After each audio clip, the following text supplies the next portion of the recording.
कहते हैं ब्रह्मांड में अरबों ग्रह हैं, पर कुछ ऐसे भी हैं जिनका जिक्र किसी किताब, किसी विज्ञान या किसी इतिहास में नहीं मिलता। वो ग्रह जिनकी ओर कोई तारा नहीं देखता, जहां न सूरज की किरणें पहुंचती हैं, न चांद का उजाला। और उनमें से एक ग्रह है निरालोक। नासा के सुपर रेडियो टेलीस्कोप ने साल 2086 में एक अजीब सिग्नल पकड़ा था। सिग्नल किसी झात भाषा में नहीं था, लेकिन उसकी लहरों में कुछ था, कुछ ऐसा जो मानवीय नहीं लगा। वैज्ञानिकों ने देखा उस सिग्नल में प्रकाश की तरंगें नहीं थीं, यानी वो संदेश पूर्ण अंधकार से आया था। दुनिया भर के अंतरिक्ष केंद्र उस संदेश को समझने में जुट गए, और जब अंततः एक एआई ने उसका अनुवाद किया तो वो सिर्फ 3 शब्द थे, प्रकाश मत भेजो। यह संदेश जिस दिशा से आया था वहां कोई तारा नहीं था, कोई गैलेक्सी भी नहीं, बस एक अकेला ठंडा घूमता हुआ ग्रह, निरालोक। नासा ने निर्णय लिया वॉयेजर एक्स नामक एक खास अंतरिक्ष यान को भेजा जाएगा जो अंधकार में भी देख सके और तापमान आरण 300 डिग्री सेल्सियस तक झेल सके। पर किसी को नहीं पता था कि वह मिशन मानव इतिहास का सबसे डरावना रहस्य बन जाएगा।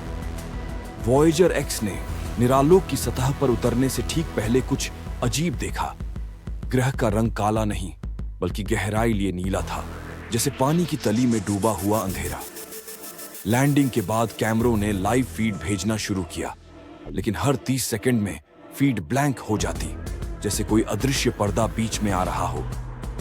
जब यान के ऑटो कैमरा ने 0.0003 सेकंड का फ्लैश किया तो अचानक पूरा ग्रह कांप उठा। सिस्टम ने रिकॉर्ड किया, मासिव इलेक्ट्रोमैग्नेटिक डिसरप्शन डिटेक्टेड।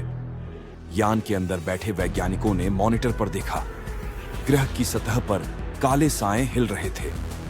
वो आकृतियां इंसानों जैसी थीं, लेकिन उनकी आंखें नहीं थीं, बस 2 अंधेरे गड्ढे।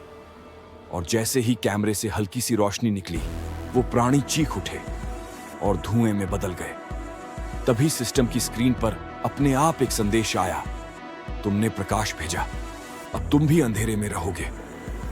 उसके बाद वॉयेजर एक्स से कोई सिग्नल नहीं आया, सिर्फ कुछ सेकंड का डेटा पृथ्वी तक पहुंचा, जिसमें दिखा कि ग्रह की सतह पर कोई विशाल दरार खुल रही थी और उस दरार से कुछ चमकता हुआ काला तरल बाहर निकल रहा था। वो तरल धीरे धीरे अंतरिक्ष में ऊपर उठने लगा, मानो अंधेरा खुद जीवित हो। NASA ने तुरंत मिशन बंद कर दिया, लेकिन 2 दिन बाद जब पृथ्वी के सबसे शक्तिशाली टेलीस्कोप ने उस दिशा में देखा तो पाया निरालोक अब स्थिर नहीं था, वो बढ़ रहा था, सीधे पृथ्वी की ओर। दोस्तों, अगर आपको यह कहानी रहस्यमयी और सिहरन भरी लगी हो तो लाइक जरूर करें और सब्सक्राइब करें ऐसी ही सच्चाई और रहस्य से भरी कहानियों के लिए।